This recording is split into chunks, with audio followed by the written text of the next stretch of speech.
Siapa tak tahu jawapan apa, tapi kita buat Yang pertama, ada fraction tak? Ada. Nak gerakkan siapa first? 5, okey 5. 5 tu kepunyaan siapa atas dia? Kepunyaan semua yang atas, which is 3 bracket x minus 2. So 5 tu kita hadiahkan kepada siapa?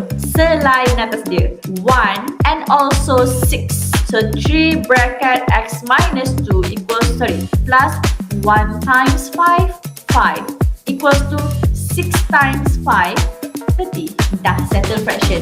Next, ada bracket tak? Ada. So you need to expandkan the bracket. 3 times x, 3 times negative 2. This one will be 3x minus 3 times negative 2 ialah negative 6 plus 5 equals to 30. Next ialah terpisah satukan. Apa yang terpisah?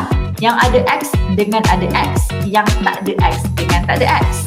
So, we need to move 5 on the right side and negative 6 on the right side. Sebab yang tu dia tak ada x. So this one, 3x equals to 30 plus 6 minus 5.